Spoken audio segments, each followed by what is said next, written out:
I think that DC is a little bit behind the times in regards to laws for street vending as well as for mobile trucks.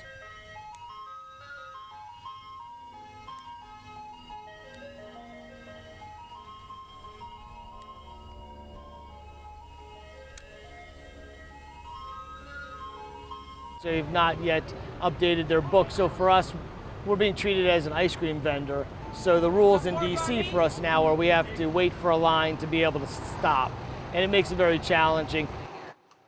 You know, originally the regulations were written 30 years ago for ice cream trucks to play funny music and stop when, you know, a kid races after them and says, "I want ice cream." But now we're seeing trucks that are much more geared towards, you know, serving a larger group of people from a larger vehicle, and not necessarily, you know, from a smaller sidewalk cart. We're not like an ice cream truck where we can just hand them a snow cone, you know. We actually have to turn on the ovens, the gas, you know, the grill, you know. A lot of prepping goes into, you know, having a lunch service. Actually takes about an hour to 45 minutes for us to prep. So it's difficult to prep somewhere else and then come drive to park.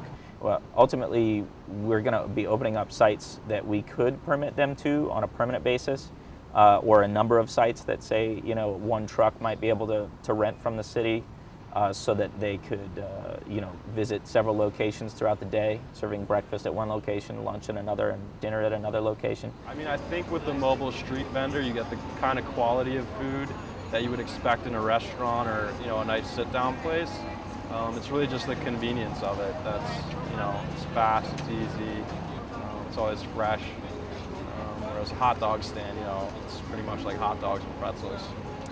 I chose to come to a mobile truck, and I normally do because it's more easily accessible.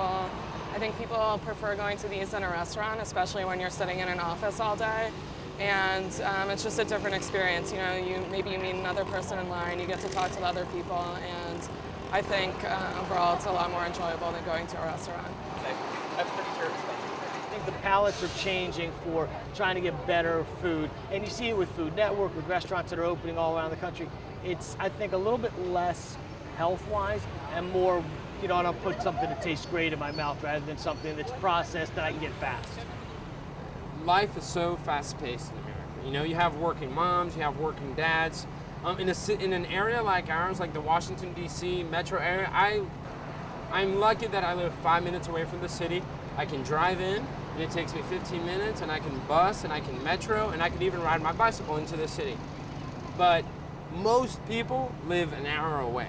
And because they do, and they face traffic coming into work and going home at night, they want something to eat that's a good price, good quality, and we are just providing another option for, you know, whoever's hungry in the city. We cannot solicit customers. So we, you know, in our case, we tweet the location of where we're going to be. We tell folks, come to 7th and F around 11:45-ish, and we drive up, and we'll see 10 to 15 people on the corner, and we will stop for them.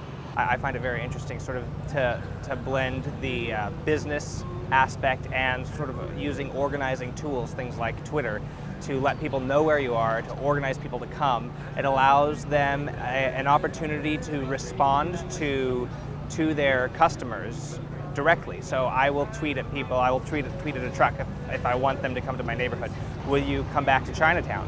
And I actually tweeted at them a couple days ago. I don't know that that's the reason they're here, but I like to think it is. I think there'll be a huge rise. The clientele is there, the guests are here, but I think it'll start to get very competitive as you go forward, because it just makes sense. People need the food, they want it, they like it, and as long as you're doing your social media, you're on Twitter, people know where you're going to be. I definitely do think that this is the beginning of mobile food vending in Washington, D.C., because so many people have been applying for, you know, vending licenses. Folks are creating their own food trucks. DC is a town full of pedestrians. How many people metro bus into the city every day? There's enough, you know, hungry people for us to be around as well.